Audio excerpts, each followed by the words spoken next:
हरि ओम ब्रह्मानंदं परमसुखदं केवलं ज्ञानमूर्तिं द्वन्द्वातीतं गगनसदृशं तत्त्वमस्यादिलक्ष्यम् एकनित्यं विमलमचलं सर्वधी साक्षिभूतं भावातीतं त्रिगुणरहितं सद्गुरुं तन्नमामि। वंशी विभूषितकरान्नवनीरदाभात् पीताम्बरादरुणबिम्बफलाधरोष्ठात् पूर्णेन्दु सुंदर मुखादरविंद नेत्रा कृष्णात् परं किमपि तत्त्वमहं न जाने। नर्मदायै नमो प्रातः नर्मदायै नमो निशिः नमस्ते नर्मदे देवी त्राहि मां भवसागरात् नमस्ते गोदावरी देवी त्राहि मां भवसागरात्।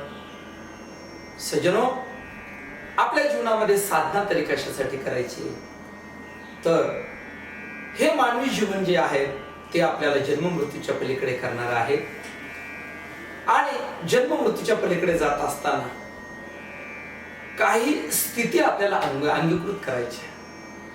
जसं आपल्याला मोक्ष स्थितीला प्राप्त व्हायचं असेल तर ज्ञानाची गरज आहे। ज्ञानादेवा तू कैवल्यमिति शास्त्रेषु डिंडिमा।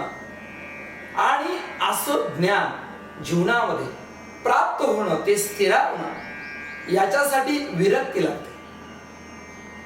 माऊली ज्ञानोबा सांगतात, विरक्ती विन कही विरक्ती वाचोनी कही ज्ञानासी तगणेची नाही। या न्यायाने विरक्ती वाचोनी काही ज्ञानासी तगणेची नाही। विरक्तीशिवाय आपलं ज्ञान हे टिकूच शकत नाही। आणि मग ती जी विरक्ती आहे, भक्ती, ज्ञान, वैराग्य, ते बरोबर वैराग्य आपल्या जीवनामध्ये येण्यासाठी नर्मदा माता सुद्धा अनंत पद्धतीचे लीला करत असते। अशीच आजच्या प्रसंगामध्ये एक सुंदर पद्धतीची लीला आपल्या समोर ठेवतो। प्रसंग असा आहे की आम्ही नर्मदा मातेच्या परिक्रमेमध्ये असताना आम्हाला एक आमच्याच वयाचे एक नवतरुण अशा पद्धतीचे साधू त्यावेळी भेटले। त्या साधूंना आम्ही विचारलं, महाराजजी तुम्ही कशा पद्धतीने नर्मदा मातेच्या परिक्रमेला आले, तुमच्या जीवनामध्ये ही परिक्रमा कशी घडली? असा सहज त्यांच्याशी संवाद झाला। अतिशय सुंदर त्यांचं जीवन होतं, अंगावरती भगवे वस्त्र होते, नवतरुण होते आणि आपल्या महाराष्ट्रातल्या पुण्याला ते सर्व्हिस करणारे साधू होते। साधूंचा फार परिचय गाव वगैरे हा विचारायचा नसतो म्हणून आम्ही फार विचारला नाही, परंतु लक्षात आलं की पुण्याला महात्मा सर्व्हिसला होते आणि म्हणून त्या साधूंच्या बरोबर आम्ही एक 2-4 दिवस चाललो आणि त्यावेळेस त्या साधूंचं जीवन कसं आहे ते आम्हाला कळालं। त्यांच्या जीवनामध्ये त्यांना वैराग्य कसं झालं। सज्जनो, प्रसंग असा आहे, ही जी विभूती आम्हाला भेटली तर त्या विभूतींचं जीवन असं होतं, पुण्याला ते इंजिनियर होते, चांगल्या कंपनीमध्ये सर्व्हिसला होते आणि या असणाऱ्या महात्म्याचं लग्न ठरलं। अर्थात संन्यास घेण्याच्या पूर्वीची ही स्थिती आहे। त्यांचं लग्न ठरलं। लग्न ठरल्यानंतर मुलगी वगैरे त्या महात्म्याने बघितली, मुलीलाही मुलगा पसंत पडला, मुलालाही मुलगी पसंत पडली आणि त्यांचं लग्न ठरलं। लग्न ठरल्यानंतर त्यांच्या जीवनामध्ये पुढे लग्न करायचंच होतं, परंतु लग्न होण्यापूर्वी अशी एक घटना घडली की हे जे महात्मा आहेत तर हे महात्मा गाडीवरून पडले आणि पडल्यानंतर या मोटरसायकलवरून पडल्यानंतर या महात्म्याचा पाय फ्रॅक्चर झाला, मोडला। महात्म्याचा पाय फ्रॅक्चर झाला, मोडला, हे ज्यावेळेस त्या मुलीला कळालं त्यावेळेस तिने सुद्धा आणि निरोप दिला की आपलं हे लग्न मोडलेलं आहे। तिने आपल्या असणाऱ्या वडिलांजवळ किंवा परिवाराच्या सदस्याजवळ महात्माजींना निरोप दिला की ही मी या मुलाशी लग्न करायला तयार नाही। ठीक आहे, महात्म्याने दवाखान्यामध्ये ट्रीटमेंट घेतली, त्यांचा पाय व्यवस्थित पण झाला आणि झाल्यानंतर या महात्म्याच्या अंतःकरणामध्ये उद्वेग निर्माण झाला आणि म्हणून या महात्म्याने काय केलं, एक दिवस त्या मुलीच्या घरी ते गेले आणि मुलीच्या घरी गेल्यानंतर त्यांनी त्या घरच्यांना सांगितलं की मला या मुलीशी काही बोलायचं। आता ज्यावेळी या महात्म्यांचा पाय मोडलेला होता, दवाखान्यामध्ये होते, मुलीने फक्त निरोप दिला, ती मुलगी कुठल्याही प्रकारे भेटण्यासाठी सुद्धा गेली नाही आणि तिकडे तिने फिरकून सुद्धा पाहिलं नाही. उलट निरोप देऊन टाकला की मला हा नवरा नको आहे, मला या मुलाशी लग्न करायचं नाही म्हणून. महात्मा उद्वेग झालेला होता, मनस्ताप झालेला होता, म्हणून महात्मा तिच्या घरी गेले. आणि घरी गेल्यानंतर त्यावेळेस तिच्या वडिलांशी त्यांनी बातचीत करायला सुरुवात केली. का हो म्हटले, ही जी तुमची मुलगी आहे, माझा पाय मोडला, तुमच्या घरामधील एक सुद्धा सदस्य मला भेटण्यासाठी आला नाही. आणि मग ते महात्मा त्या आई वडिलांना बोलल्यानंतर ते म्हटले, हो म्हटले, जरा आमचं चुकलं थोडंसं, आम्हाला नाही येता आलं कामाच्या व्यस्ततेमुळे, असं वगैरे त्यांनी उडवडीची उत्तर दिली. परंतु ते म्हटले, हे बघा, मला तुमच्या मुलीला भेटायचं असं म्हटल्यानंतर फक्त मला एकदा तुमच्या मुलीला भेटायचंय. त्या आईवडिलांनी परवानगी दिली. आणि परवानगी दिल्यानंतर यांना तर तो जावई म्हणून आवडलेलाच होता तो महात्मा, आणि म्हणून त्यांनी सुद्धा भेटण्यासाठी परवानगी दिली. आणि परवानगी दिल्यानंतर ती जी मुलगी होती त्या मुलीशी ते एका ठिकाणी जाऊन आणि भेटले. भेटल्यानंतर त्यांनी त्या मुलीला सांगितलं, काय ग, जोपर्यंत माझा पाय मोडलेला नव्हता तोपर्यंत तू माझ्याशी लग्न करायला तयार होती, आणि जसा माझा पाय मोडला तसा तू या लग्नाला नकार दिला. मग खरं सांग, तू तुझं लग्न करत असताना माझ्या असणाऱ्या आत्मस्थितीशी लग्न केलेलं होतं का, माझ्या शरीराकडे पाहून त्याच्याशी लग्न केलं? आणि जीवनामध्ये असे प्रसंग घडत असतात, अशा घटना घडत असतात, परंतु माझा पाय मोडला तर तू लग्नाला नकार दिला. अशा पद्धतीने ते महात्मा फाड फाड फाड फाड त्या मुलीला बोलले. ती मुलगी पण रडायला लागली. आणि रडायला लागल्यानंतर तिने सांगितलं, माझ्याकडून चूक झाली, मी तुमच्याशी लग्न करायला तयार आहे. परंतु त्या महात्म्याला सांगितलं, तू जरी लग्न करायला तयार असशील, परंतु मला तुझ्याशीच नाही, या जगामधल्या कोणत्याच स्त्रीशी लग्न करायचं नाही. आणि असं म्हणून ते महात्मा तिथून निघाले. त्या मुलीने बरीच त्यांची विनंती केली, परंतु त्यांनी पुन्हा मागे पण फिरून पाहिलं नाही. आणि तिथून घरी आले. घरी आल्यानंतर ते महात्मा जसे निघाले तसे धारच्या जंगलामध्ये गेले. आणि धारच्या जंगलामध्ये त्यांना तिथे एक संन्यासी बाबांचा आश्रम मिळाला. त्या आश्रमामध्ये गेले. आणि गेल्यानंतर काही दिवस त्या आश्रमामध्ये राहिल्यानंतर तिची परंपरा पाहिली. त्यांना अतिशय आनंद वाटला. आणि त्यांनी त्या महात्म्याला सांगितलं की मला संन्यास घ्यायचा आहे. त्यावेळेस त्या महात्म्याने सुद्धा परीक्षा घ्यायची ठरवली की खरोखर संन्यस्त पदाला ही व्यक्ती प्राप्त आहेत का. आणि ध्यानात ठेवा, जीवनामध्ये ज्याच्या जीवनामध्ये विशेष पद्धतीचा आणि भाग्याचा उदय होत असतो, जीवन ज्याचं विशेष बनायचं असतं, त्यावेळी घटना अशा घडतात की ज्या आश्रमामध्ये यांनी संन्यास घ्यायचा ठरवला ते महात्मा म्हटले तसा संन्यास घेता येणार नाही, त्याची परीक्षा द्यावी लागेल. त्याने सांगितलं, ठीक आहे, मी परीक्षा द्यायला तयार आहे.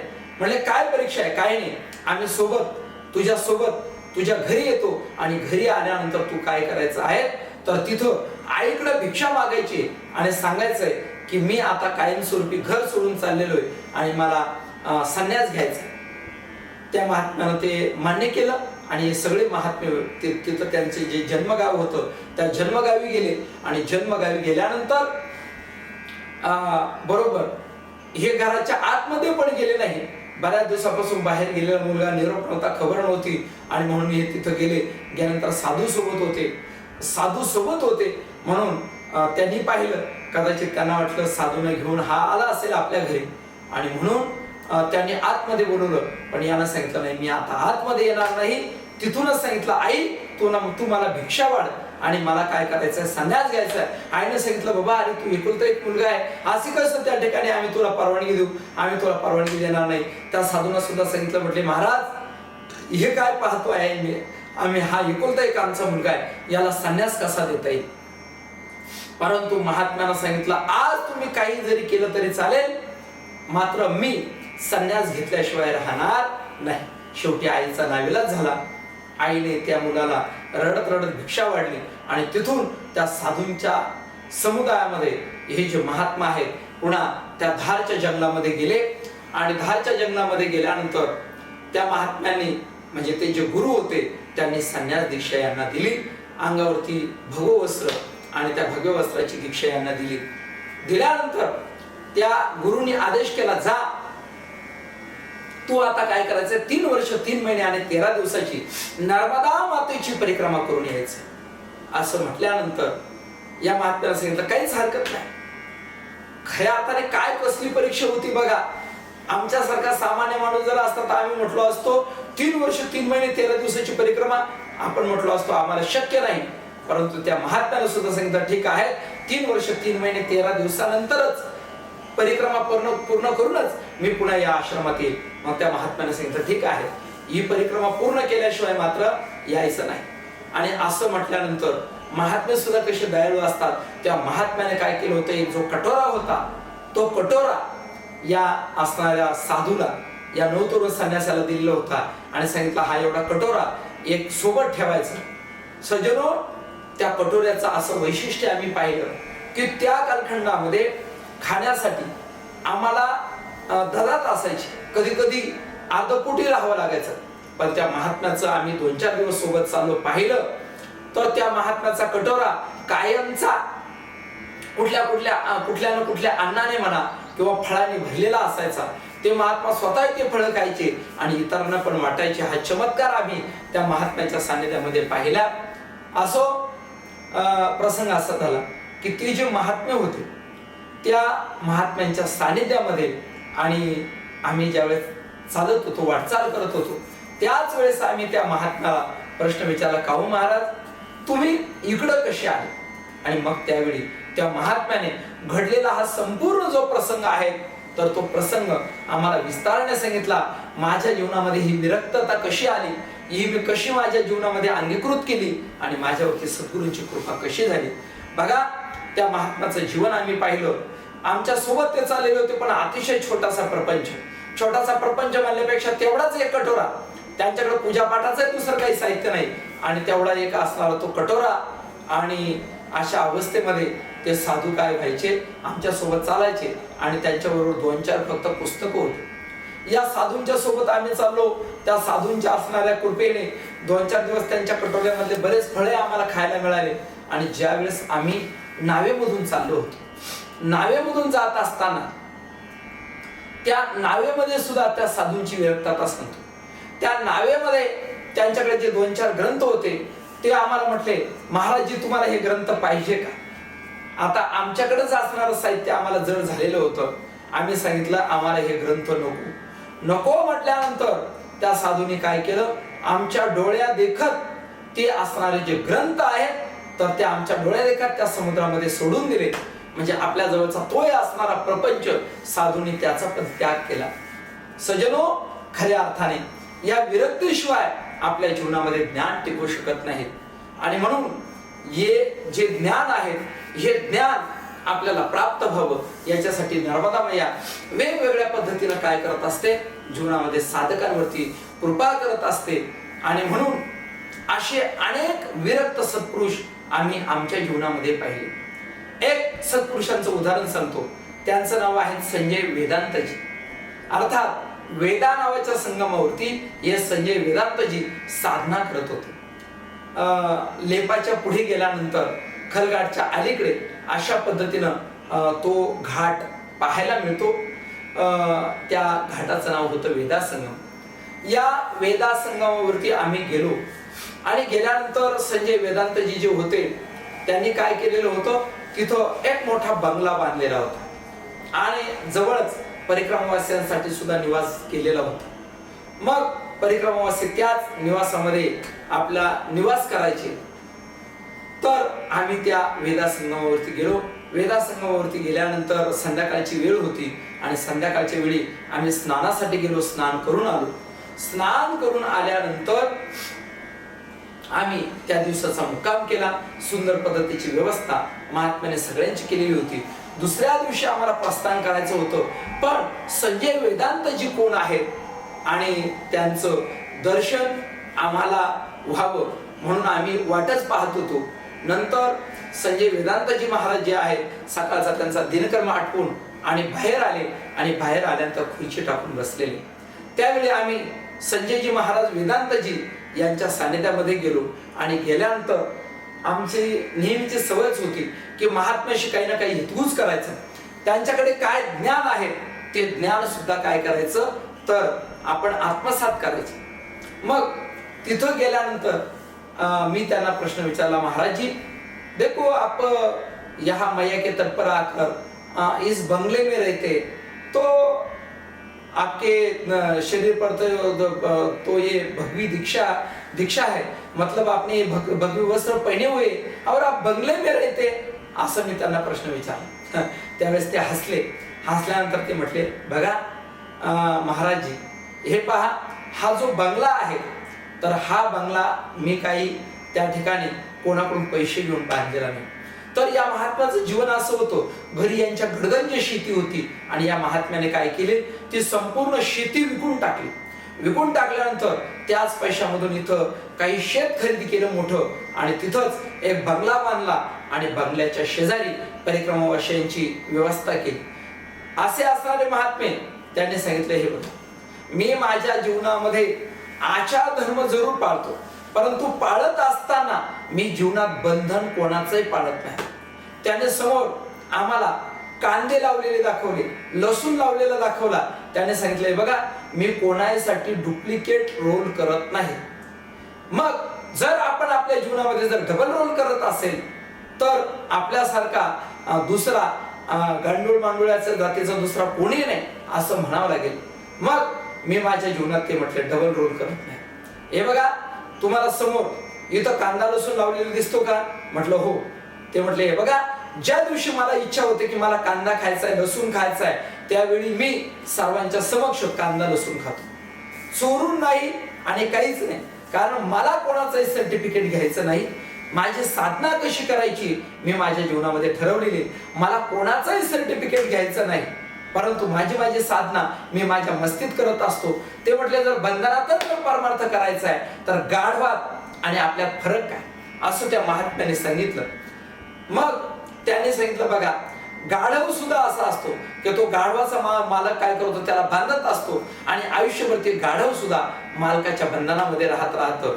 मग जर आपण लोकांच्या दबावाखाली परमार्थ करत असेल, लोकांना काय वाटेल असा विचार करून जर आपण परमार्थ करत असेल तर हे सुद्धा एक प्रकारचं बंधनच आहे.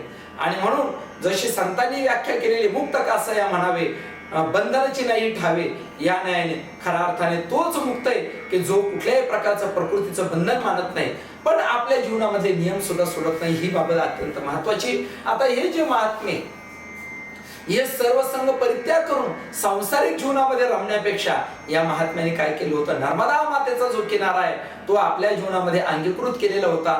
नर्मदा मातेच्या सानिध्यामध्येच ते आपल्या जीवनाची साधना करत होते. भले बंगल्यात राहत असतील परंतु तरी सुद्धा त्यांच्या जीवनामध्ये ती साधना होती. मग त्यांनी सांगितलं, बघा, जर आपण परमार्थ करत असताना लोकांच्या बंधनामध्ये जर परमार्थ केला तर गाढवामध्ये आणि आपल्यामध्ये काय बदल आहे. ते म्हटले, बघा, मी बंधन पाळतो पण भगवंताचं बंधन पाळतो. मी बंधन पाळतो परंतु नर्मदा मायाचं बंधन पाळतो, इतर समाजाचं कुठल्याही प्रकारचं बंधन पाळत नाही. बघा, असे असणारे संजय वेदांतजी राहत होते बंगल्यामध्ये. खाताना सुद्धा ज्यावेळेस त्यांना वाटेल त्यावेळेस कांदा लसूणही खात होते. अर्थात माझं या ठिकाणी कुठल्याही प्रकारचं म्हणणं नाही की साधकाने त्या ठिकाणी कांदा लसूणच खावा. कांदा लसूण या काही गोष्टी ज्या आहेत साधकाच्या जीवनामधून मध्ये अत्यंत निषिद्ध मानलेल्या आहे, म्हणून याचा साधकाने त्यागच करावा. परंतु याच्यातला इत्यर्थ असा आहे की केवळ सबसे बडा रोग क्या कहेंगे लोग याच्यासाठी जर आपण आपल्या जीवनामध्ये जर डबल रोल करत असेल, आमचे बालुकीजी महाराज नेहमी एका अभंगावरती चिंतन करायचे, हित व्हावे तरी दंभ धुरी सारा. या न्यायाने हित व्हावं असं जर वाटत असेल तर आपण आपल्या जीवनामधला दंभ दूर केला पाहिजे. त्या दिवशी मी संजय वेदांतजी यांच्याकडे पाहिलं, त्यांच्या चेहऱ्यावरचं तेज पाहिलं, त्यांची असणारी पिळदार अशा पद्धतीची शरीरयष्टी पाहिली आणि त्यांच्या जीवनामध्ये नर्मदा माताची उपासना पाहिली. ती उपासना पाहिल्यानंतर मला अतिशय आनंद वाटला आणि खऱ्या अर्थाने आपल्या जीवनामध्ये आपण सुद्धा कसं जीवन जगलं पाहिजे याचा एक वेगळ्या पद्धतीचा आदर्श मी माझ्या जीवनामध्ये घेतलेला आहे. सज्जनो, बघा, आता मी सुद्धा माझ्या जीवनामध्ये जसं अलंकापूर पुण्यनगरीमध्ये आमच्या संस्थेचा नियम आहे की अंगावरती या ठिकाणी नेहरू शर्ट आणि बरोबर अगदी आपली धोती असावी.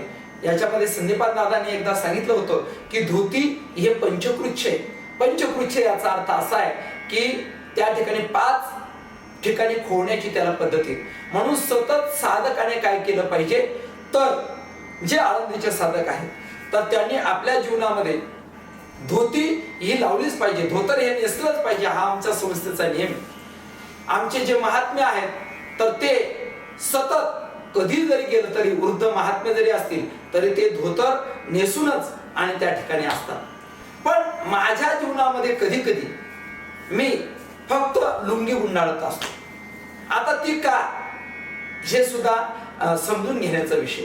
याचं कारण असं आहे की मी ज्यावेळेस लघुशंकेला जातो त्यावेळेस अंगावरचा जो कपडा आहे, तो अंगावरचा कपडा मी जो नेसलेला असतो तो बाजूला काढून ठेवतो आणि दुसरा एखादा कपडा गुंडाळून मग लघुशंकेला जातो. लघुशंका आटोपल्यानंतर, चूळ भरल्यानंतर, हात धुतल्यानंतर मी काय करतो, जो लघुशंकेला वापरलेला कपडा तो बाजूला काढून आणि पुन्हा दुसरा कपडा अंगावरती जो मूळचा कपडा आहे तो पुन्हा घालत असतो. आता असं जर दिवसभर जर करायचं ठरलं तर 10 वेळेस जर लघुशंकेला जायचं म्हटलं आणि 10 वेळेस त्या ठिकाणी ते जे धोतर आहे ते बाजूला काढून पुन्हा आणि नेसायचं म्हटलं तर याच्यातच वेळ जात राहतो. म्हणून मी माझ्या जीवनामध्ये कुठल्याही प्रकारचा संकोच पाळत नाही. कारण का, मला समाजाला कुठल्याही प्रकारे मी कसा हे सांगायचं नाही. मी कसा आहे ते माझ्या भगवंताला माहिती आहे. म्हणून मी माझ्या मस्तीमध्ये परमार्थ करत असतो. हे मी त्या संजय वेदांतजी जे आहेत त्यांच्याकडून जीवनामध्ये शिकलो. मला फक्त एकच की शुचिर्भूतता माझ्या जीवनात सांभाळण्यासाठी मी अशा पद्धतीची कृती करतो. पण या कृतीनं समाज काय म्हणेल याचा मी फार विचार करत नाही.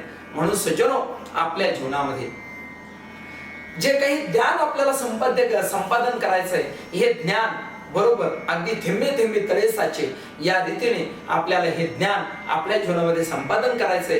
त्या महात्म्याकडून, जसं पुण्याच्या महात्म्याकडून जीवनामध्ये त्यांनी सर्वसंग परित्याग केला, आपल्या असणाऱ्या ऐहिक सुखाला त्यांनी लाथ मारली आणि लाथ मारून ते महात्मे नर्मदा मैयाच्या किनाऱ्यावरती आणि त्या ठिकाणी येऊन श्री गुरूंच्या आज्ञेनं त्यांनी आपल्या जीवनामध्ये नर्मदा परिक्रमा प्रारंभ केली. श्री गुरूंवरती विश्वास होता आणि त्यामुळे तो कटोरा त्या ठिकाणी फळांनी भरायचा आणि आपल्या जीवनामध्ये विरक्ती म्हणून आपल्या जवळचे असणारे ग्रंथ सुद्धा, काय 2-4 ग्रंथ होते, ते ग्रंथ सुद्धा त्यांनी समुद्रामध्ये समर्पित केले. आणि वेदा संगमावरचे असणारे आमचे संजय वेदांतजी जरी त्या ठिकाणी बंगल्यात राहत होते तरी परंतु आतमधून खूप चांगल्या पद्धतीची विरक्तता त्यांच्या जीवनामध्ये होती. हे संजय वेदांतजी सुद्धा परिसरामध्ये जाऊन आणि अगदीच प्रवचन, सत्संग याद्वारे खूप सुंदर पद्धतीने व्याख्यान करायचे.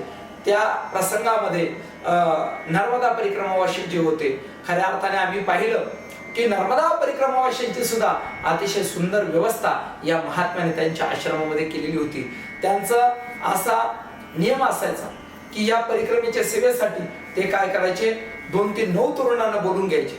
मग एक असणारे ते 2-2, 4-4 नवतरुण 15 दिवसाला आणि त्यांच्या अशा पद्धतीनं हे करून दिलेल्या होत्या, विभागण्या करून दिलेल्या होत्या. या 15 दिवस कोणी सेवा करायची, त्या 15 दिवस कोणी सेवा करायची, असे अनंत नवतरुण सुद्धा त्यांनी आपल्या जीवनामध्ये जोडलेले होते. याद्वारे त्यांच्या आश्रमामध्ये नर्मदा मातेची सुंदर आणि भक्ती उपासना या संजय वेदांतजी महाराज यांच्या जीवनामध्ये चालायची.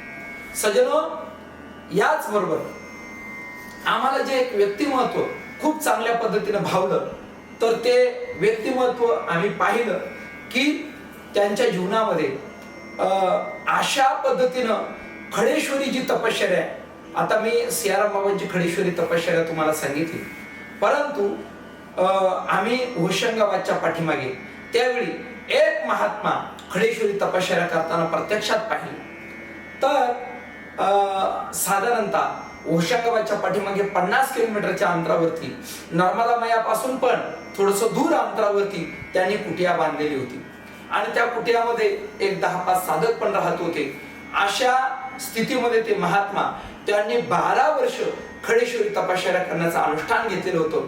3 वर्ष झालेले होते आणि 3 वर्षामध्ये त्यांचे पाय मी पाहिलं, वरचा सगळा रक्तप्रवाह खाली उतरलेला होता. म्हणून हत्तीच्या पायासारखे जाड पावलं त्या महात्म्याचे झालेले होते. सज्जनो बघा, देवासाठी घेऊन जो अवघा भोग तेजीला या न्यायाने भगवान परमात्मासाठी त्यांनी ही विरक्तता हा असणारा जोगीवेश आपल्या अंगावरती घेतलेला होता. आणि आपण पहा की आपल्याला एका कीर्तनात आपण 84 आसनं जीवनामध्ये करतो. कुठं आपण आपल्या जीवनात अनुष्ठान सुरू केलं तर 4-2 दिवसामध्ये आपलं अनुष्ठान संपलेलं असतं. पण अशा अवस्थेमध्ये 12 वर्षाचं अनुष्ठान आणि 3 वर्ष जवळपास ते महात्मा तिथे उभे होते.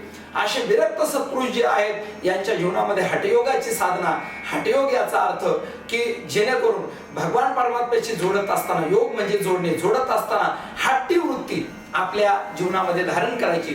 हठ योगामध्ये सुद्धा जसं त्या ठिकाणी त्यांचे काही श्वासाचे नियम असतील, काही प्राणायामाचे नियम असतील कधी कधी, आणि त्या ठिकाणचा असणार कुंभक रेचक पूरक याच्यामध्ये सुद्धा ते आपल्यापेक्षा कितीतरी प्रचंड आणि पट संख्येनं तो जो असणार पूरक रेचक कुंभक ते करत असतात. या व्यतिरिक्त असणारी आपली योग साधना ती सुद्धा अगदी हठयोगी पद्धतीने करत असतात. त्याच्यामध्ये शरीराला कितीतरी त्रास देत असतात. म्हणून असे असणारे महात्मे, तसंच हे असणारे खडीश्वरी महात्मा आपल्या जीवनामध्ये पण त्या महात्म्याचं वैशिष्ट्य एक पाहिलं. 3 वर्षापासून उभे होते, परंतु चेहऱ्यावरती कुठली थकान नाही, काहीच नाही. आणि त्या ठिकाणी उभा असताना तो जो आपला असणारा जो छोटासा तिथे एक फळी टांगलेली असते, जो झोपाळा असतो, त्या झोपाळ्यावरती असे हात ठेवून आणि झोपायचं असतं. मग त्याचा आधार घेऊन ते उभे पण राहायचे आणि पुन्हा कोणी परिक्रमावासी आले तर त्या ठिकाणी काम पण करायचे. त्यांना काही असणारं त्या ठिकाणचं भोजन वाढणं वगैरे उभ्यानं हे सर्व काम करताना ते महात्मे पाहिले. त्यांच्या चेहऱ्यावरची असणारी खुशी, त्यांच्या चेहऱ्यावरचा असणारा आनंद, त्यांची भक्ती, त्यांचं ज्ञान, त्यांचं वैराग्य, त्यांचा उत्साह पाहिल्यानंतर आम्हाला सुद्धा खूप खूप काही प्रेरणा मिळाली. म्हणून भक्ती, ज्ञान आणि वैराग्याचा संगम असणारी ही नर्मदा माता जी आहे ती साधकांना अनेक प्रकाराने त्यांच्या जीवनामध्ये भक्ती, ज्ञान, वैराग्य आणि निर्माण व्हावं, त्यांच्याकडून तपश्चर्या घडावी यासाठी अनंत पद्धतीच्या लीला ही भक्ती माता, ही नर्मदा माता करत असते. असो, या ठिकाणी आजच्या असणाऱ्या व्हिडिओमध्ये एवढाच आपल्याला परामर्श सांगायचा आहे की खरोखर ज्याच्यावरती नर्मदा मातेची कृपा होते, नर्मदा माता येन केन प्रकाराने त्या साधकाला आपल्या सानिध्यात बोलून घेते आणि सानिध्यात बोलून घेऊन त्या साधकाला अगदी आनंदाच्या असणाऱ्या त्या सेज सुखावरती बसवत असते. अशी जी नर्मदा माता आहे तिची ही जी परिक्रमा आहे, खऱ्या अर्थाने आम्ही भाग्यवान आहोत की नर्मदा मातेना असे धन्य सत्पुरुष जे आहेत त्यांचे दर्शन आम्हाला घडवले. आजच्या भागामध्ये एवढंच. पुन्हा भेटूया उद्याच्या व्हिडिओमध्ये. तोपर्यंत रामकृष्ण हरी. श्री नर्मदे हर. जटाशंकर हर. मात गंगे हर. नमः पार्वती पतये. हर हर हर महादेव. नर्मदा मैया की जय.